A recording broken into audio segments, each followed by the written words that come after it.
What's up YouTube, it's your boy Jeffrey with a brand new video, and the topic of today I'll be talking about the future smart home.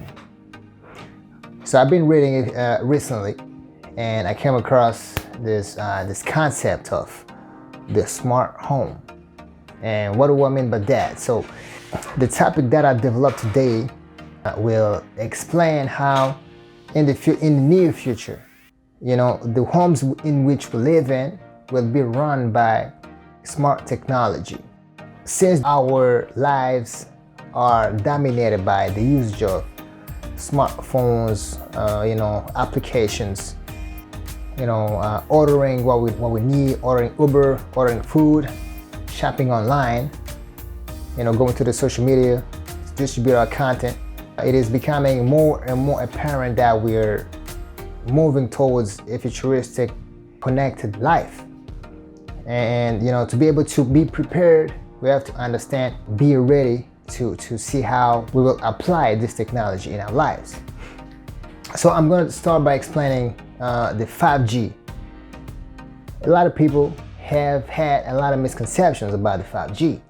They think that 5G is harmful to them. They think that 5G will harm their lives, physically, the health. They worry about their health. They think that the 5G will cause them health problems. But, for me, before I criticize 5G, I had to do some research and find out, what is 5G? What is this new standard of wireless technology that people are being afraid of? But I found out a lot of people give a bad name to the 5G because they don't know what it is actually.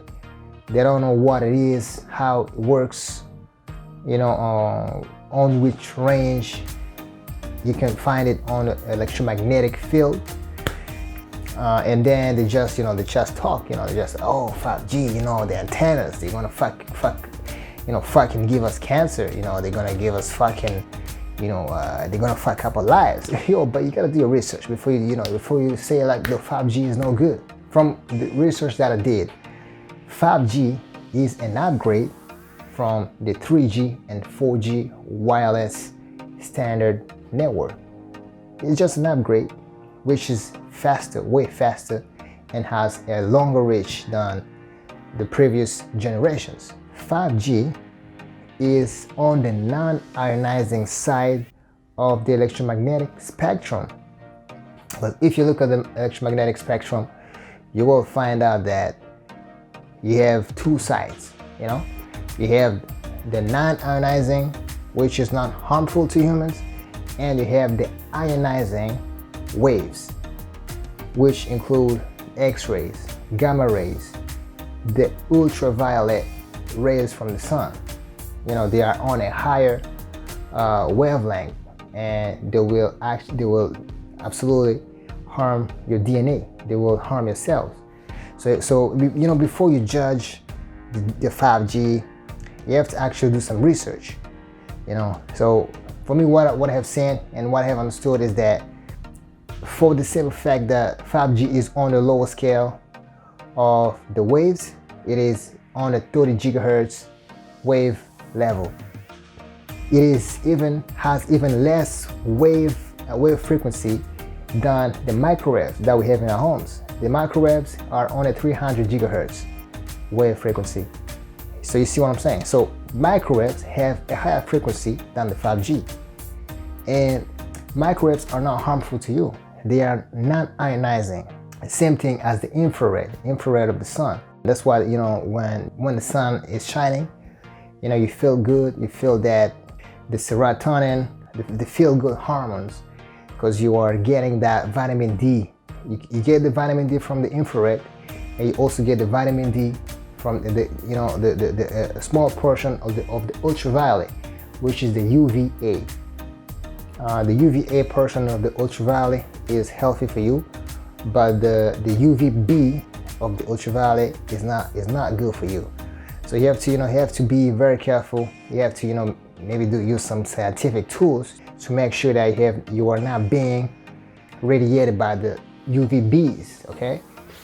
Yeah. So that's my explanation of the fact that 5G is not harmful. So moving on to the capabilities of the 5G. What are the capabilities of 5G? So 5G has huge capabilities to really enhance the usage of smart devices, cell phones, going from 1 gigabyte per second speed to 10 gigabyte per second speed. That's a huge difference, man. The choice is obvious, man. I go with the 10 plus, I go with the 10 times faster, right? But the capabilities of the 5G are not constrained to only smartphones. 5G can be adopted by industries that supply home electronics. You can talk about TV screens, we can talk about home cinema, we can talk about fridges, the fridges that can actually know what you want for your birthday, for next month. We know that Jeffy likes to order broccoli and salmon, 12 gallons of water, and without me even having to worry about ordering my food, the fridge will order the food for me in advance. So that's why that's where we're going. We're going in an era where our fridges will be like smartphones, will be like smart computers. It'll be delivered by some robots or some smart delivery system, right? 5G has the capability to connect a lot of devices, which in terms of technology, it is called IoT. The Internet of Things can be made possible by the 5G capabilities. Massive network of devices that are connected together. That's what IoT is. But IoT can only function with higher speeds, lower latency, higher availability, massive speeds of data, tremendous reach. When you think about the reach of a 5G network, we are talking about 16 kilometers wide, area of 16 kilometers. We have a network antenna, it can reach 16 kilometers wide. So going from 5G, now we move into the edge computing. Edge computing is bringing closer the data centers, the hubs, or the connection centers closer to the homes, closer to the people, so that we reduce the latency and we increase the availability of the information that is processed. The capital expenditure will be growing every year, and the estimation of the revenue from this industry by 2035 is estimated to $15 trillion. It's a massive amount of money, $15 trillion. For people who are entrepreneurial, they can actually they can find something that they can do within the industry, because jobs will be created, the demand will be created, the supply will be will be delivered, and what will be remaining will be to put it in place all the pieces of the puzzle when it comes to the smart home. Okay, so it's your boy Jeffy. I appreciate all of you that took the time to watch this video. Let me know your thoughts. Drop a comment below.